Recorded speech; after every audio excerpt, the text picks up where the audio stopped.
in June, the board entered into a transaction for the second sale of our the Series B of Measure G, and Justin Rich from KNN is here to present the results of the financing with a little more detail than Elaine was able to share at the June board meeting because the transaction had not yet closed. It has now closed, and so he'll make his presentation at this time.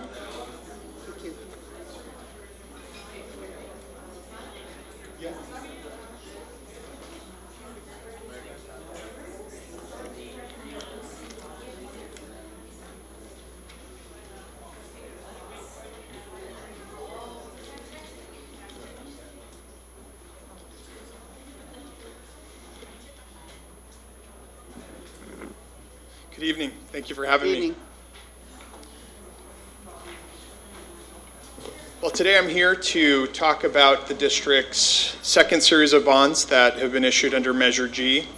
It was a very successful sale, so congratulations to the district for this. For me, it was a great experience to be a part of it, and I appreciate you allowing KNN to facilitate this transaction. Just a quick recap of what this was. This series of bonds was $30 million. They were sold on June 5th, and the transaction closed 2 weeks later on June 19th. The funds that were generated from this bond sale are going to be used for projects that are going on this summer and beyond over the next couple of years. And it was really just good timing in terms of when the district sold these bonds. The true interest cost that I show up on the screen there of 4.31% really represents the historical lows for the market and really was a great result. This was a negotiated sale. This was a transaction where you had entered into a Stanley as the underwriter. And they performed beautifully from our perspective. They really stepped up, and I'll talk a little bit more about that in a second, but they stepped up and bought some bonds despite sort of a challenging time that was going on in the market. Although we're at historical lows, there were some things that were going on that made it a challenging time. So currently we're in really near historic lows for interest rates. If you look back over the last 20 years, what we've seen over the last few years really represent, the bottom. But despite that, there's been a lot of things going on in the economy, the global economy. There's been sort of weakened demand in the municipal bond market that has shaken that a little bit. So that's what we faced a couple of months back when these were actually sold. We faced a calendar of bond issuances that sort of clogged up the calendar.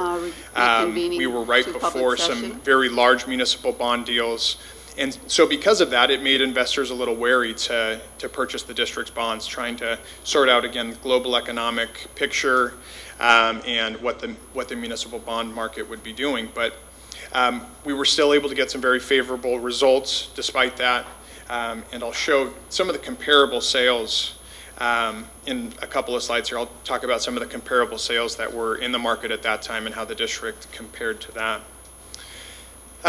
So the process, just to provide you with a little bit of background on this, when the district goes out to market, what we do is we take sort of a temperature of where the municipal bond market is at that time and what investors might be looking for in terms of interest rates that would prompt them to buy your bonds. And this is done through a pre-pricing process where we worked with the underwriter to look at what other comparable sales are going on in the market at the time, what has happened with some of the indicators that we look to show us what's going on in the market. So that pre-pricing process happened the day before the sale. We had Charlie Mensinger was able to participate in some of these conversations along with Elaine Nielsen and Dave Markin as well. During that time, we saw that there was this weakened demand that I talked a little bit about. But despite that, Morgan Stanley wanted to go out with a very aggressive interest rate scale. And when we came back the next day to actually sell the bonds, after getting that early indication, we saw there wasn't as much demand as we had hoped for. Despite that fact, what I alluded to previously, Morgan Stanley stepped up and purchased those bonds from the district for their own accounts, and then later on they were able to go and sell them when the market turned in their favor. So you know, from our perspective, that was a win because the district didn't have to raise interest rates substantially in order to attract buyers. So that was a win from our perspective.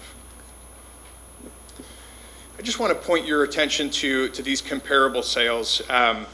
What I've done is I've graphed the various other sales that happened either the week before or that week, just to show where you compared with some of the other similarly rated GEO bond issuances. Your sale, and this is all a comparison to one of the indices that we use. It's called the Municipal Market Data Index, or MMD. And these are all the spread to the MMD. It's a way that we can sort of normalize and compare, you know, across different days as the market moves. And your pricing here is shown in the blue with sort of star, the little stars along that. You'll see that you're roughly in the middle here. The comparables that we're showing, some of them are better rated, had a higher credit rating than the district, and some may have been shorter term or had different call features that may have changed the pricing on it. But you were right there in the middle where we would expect, and actually quite a bit better than some of the other similarly rated bonds that sold at that time. I created a chart that this shows your debt service for Measure G, and what I wanted to focus on is what are the tax rate implications, because one of the commitments that was made for Measure G is that the tax rate per $100,000 of assessed value would remain at $39 or under. And we're showing for next year and the year after, and we've gotten some good positive news regarding assessed value. It'll still leave additional room for you to issue the remaining bonds. There's another $18 million of authorization that you'll have in the future. And so we've structured the bonds to be able to stay within that tax rate limit, to honor that commitment to taxpayers, and also allow for the issuance of the additional bonds. Just to note, the tax rate estimates are based on a conservative 3% assessed valuation growth. You've historically been quite a bit higher than that. So we think, you know, this is a viable and achievable program over the lifetime.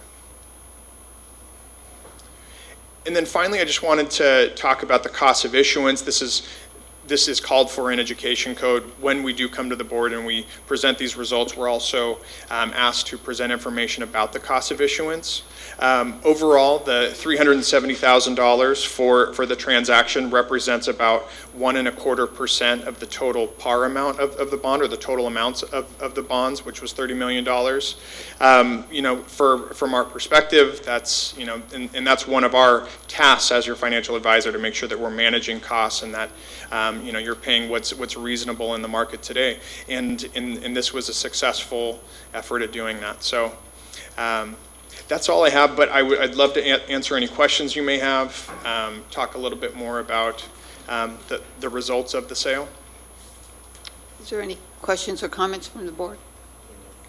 I think given the hour, we are spent out. Thank Certainly. you. Thank you very much.